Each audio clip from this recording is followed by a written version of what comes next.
I've claimed in previous videos that Joseph Smith apparently having no children by any alleged plural wife is pretty good evidence that they were not in fact his wives. I'm not alone in this. I believe that Michelle Stone and Jeremy Hoop, at least, both consider this important evidence. But some people disagree. A good example of these folks is Bill. Bill argued on Facebook, "Let's do the research naming all the spiritual wifery happening in Nauvoo that your side agrees with, such as John C. Bennett.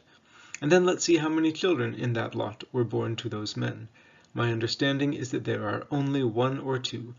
In other words, you are right that Joseph Smith had no verifiable children. But then neither did John C. Bennett or almost every other man doing agreed spiritual wifery. What is the most reasonable explanation?" Another time, Bill claimed, "As of right now, it seems obvious to all of us, Nauvoo polygamy/spiritual wifery produced very little children." I think he meant few children. Produced very few children. That's what we know until new information comes. Joseph fits right in. Bill met some resistance, but continued to double down, convinced that if anyone looked at the evidence with as clear a vision as he does, quote, "they will see Joseph had no children, but will see neither did almost all Nauvoo polygamists prior to Joseph's death." Bill didn't provide any sources, at least as far as I could see, which was puzzling to me since Mormons are rather well known for keeping genealogical records, so the births of children should be easy to check. Sure enough, 10 minutes on FamilySearch.org was enough to give the relevant information. I'll review what I found, then talk about my methods. Remember, the claim is that since known polygamists during the same time period had, quote, "only 1 or 2 children," we shouldn't expect there to be children from Joseph Smith's alleged plural wives. And yet, William Clayton took his sister-in-law as a plural wife in 1843. 9 months and 23 days later, their son was born. Heber Kimball took his first plural wife in 1842. Within the next 2 years, they had 2 children. Lorenzo Young married his first plural wife in 1843. About a year and a half later, their baby was born. Joseph Noble married his first plural wife in 1843. 10 months later, they had a baby. Erastus Snow married his first plural wife in April 1844, just before Hiram Smith railed against the, quote, "damn fool" doctrine of polygamy, and declared that, quote, "God has not commanded anyone to have more than 1 wife." They had a baby 14 months later. Theodore Turley married his first plural wife on 2 January 1842. 9 months and 18 days later, their first child was born.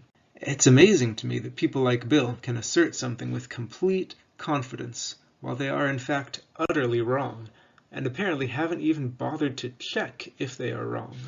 Like I mentioned, this was all pretty easy to find. The editors of the Joseph Smith papers have a key phrase when doing biographies: "participated in plural marriage during J.S.'s lifetime." J.S., of course, being Joseph Smith. Now, when I search the website for that exact phrase, I find 18 biographies where it appears. It was relatively simple to look these folks up on FamilySearch.org. I limited the cases presented here to those whose children were born during approximately the same time frame Joseph could have fathered children before he was murdered. Most of the others had children by their wives in subsequent years. Surprisingly, per the FamilySearch.org information, some of these men did not marry their first plural wife until after Joseph was dead, despite what the Joseph Smith papers claims.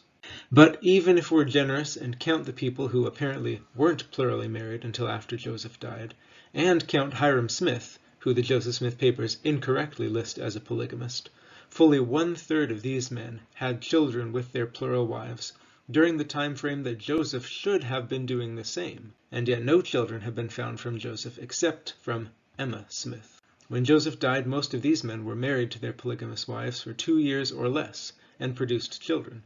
Joseph was allegedly married to dozens of women, stretching for over a decade, and evidently produced children by none of them. When the revelation that he allegedly received said that polygamy was specifically for raising up seed, in other words, having children. This is not a little problem for the Joseph Smith's polygamy crowd. If they proffer an excuse for Joseph's lack of children by plural wives, why would that not apply to these other men? Now, I have seen people try to explain it, using everything from abortion to astrology. If you can think of any other explanations, put them in the comments. But the simplest explanation is that Joseph did not have children from any plural wives because Joseph Smith did not have any plural wives. That's what Emma, Hiram, and Joseph all said, and I believe Joseph.